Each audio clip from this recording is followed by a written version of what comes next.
What's up, boys and girls? Bo McBig here from Fantasy Pros, and I got your Week 10 Top 7 Waiver Wire Editions. But first, if you want a chance to win a signed Josh Allen Bills helmet for free, courtesy of our friends at pristineauction.com, all you need to do is head to fantasypros.com/contest. To complete the form and either download the Fantasy Pros Draft Wizard app, leave a review for the podcast, or follow us on X, Instagram, or TikTok at Fantasy Pros. The more actions you complete, the more entries you will receive. We will be announcing a winner right here on the podcast. If you're watching on YouTube, be sure to subscribe and turn on those notifications so you can be alerted when new episodes are up and to claim your prize. Let's jump right in at lucky number 7. Well, he was labeled a bust after last season.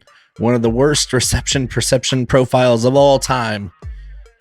And he might have been a bust. After last year, he was so mismanaged by the previous regime in Los Angeles.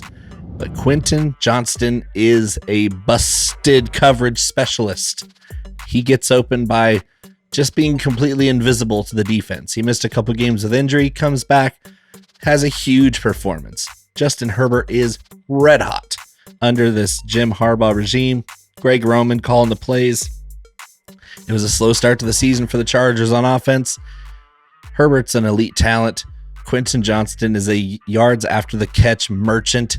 And apparently defenses just forget to cover him. And so if that's continuing, it has all season when he's been on the field. I got to add Quentin Johnston off waivers just because as a flex play, he's got so much upside. Quentin Johnston is number 7. Man, I'll tell you, running back this week on waivers is a wasteland. But if you are in a league where Jaylen Warren is available for the Steelers, just had a week 9 bye, Najee Harris is getting so much work. Arthur Smith seems to just want to smash the inside zone runs into the back of his line over and over again.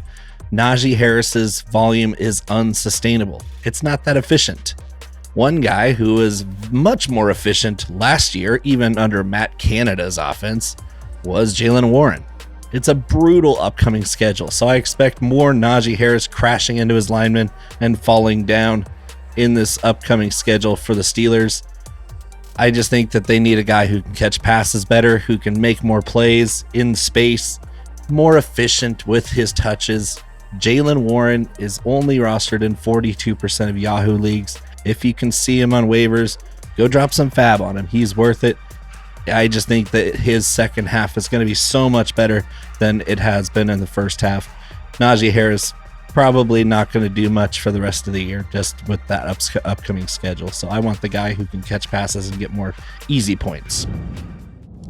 At number 5, it's a guy I met at the Shrine Bowl a couple years ago, and he's a route merchant. Little guy, really tiny, but he's a PPR accumulator. Routing up guys on those short and intermediate passes out of the slot for the New England Patriots, Drake May needs DeMario Pop Douglas. He's so quick. He's so good at getting open. Drake May rushed for 95 yards last week just because he didn't have anybody open besides DeMario Douglas. Douglas, 5 catches, got some good yardage. He had some good yards after the catch.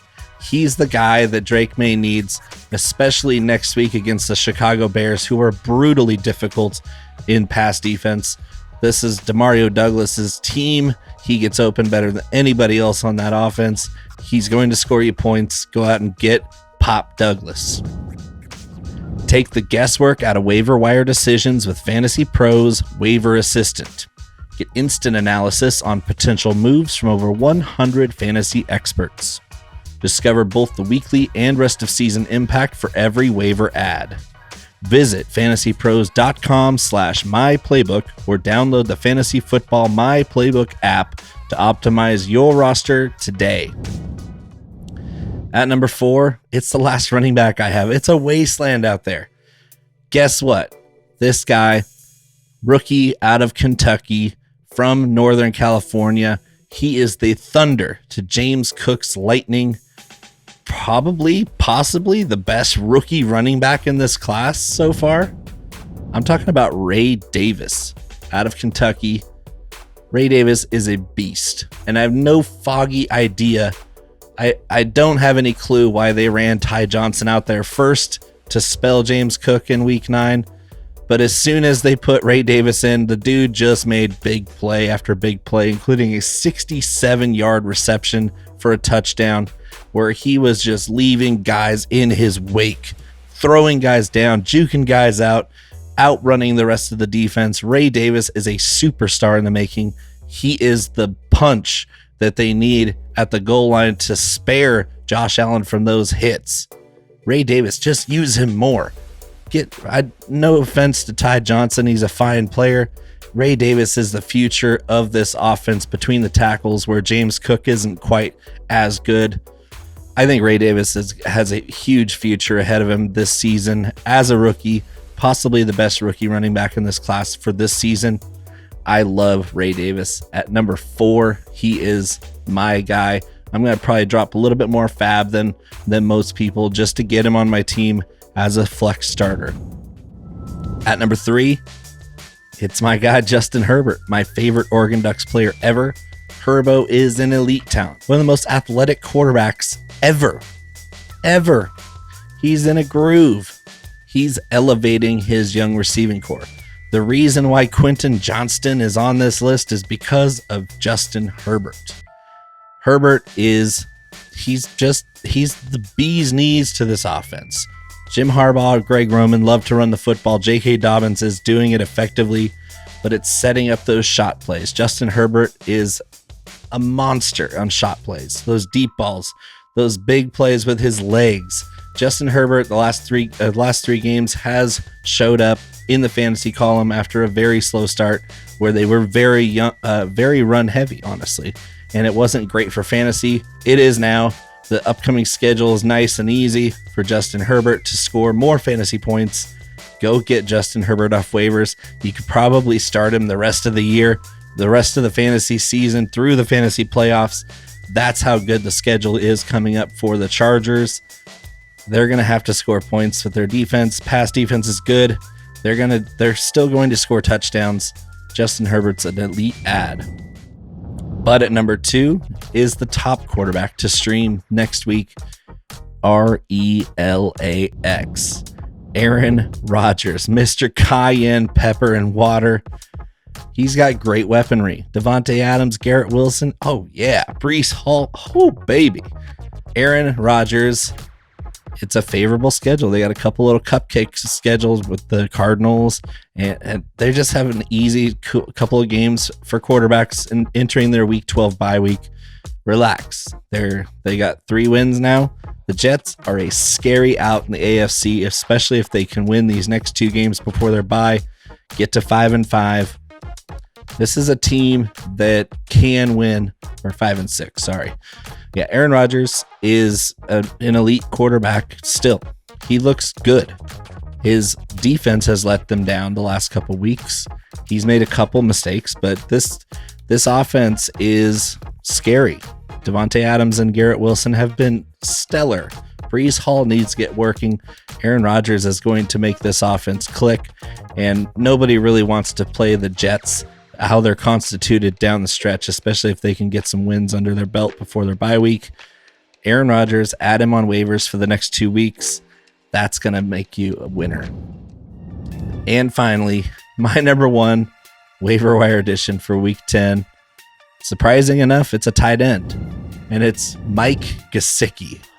Remember all the hype out of college for how big and how fast and how scary Mike Gesicki was as a receiver?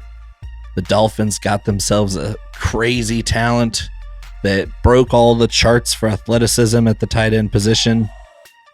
Well, we didn't get to see that in Miami very much. He scored a lot of touchdowns early on. Just kind of fell by the wayside in that Mike McDaniel system. Wasn't a good fit anymore. Well, he's in Cincinnati now, and Joe Burrow trusts him.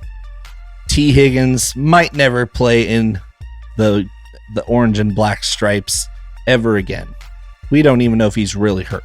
He's looking for a trade. He's looking for a new contract. He's just probably gone.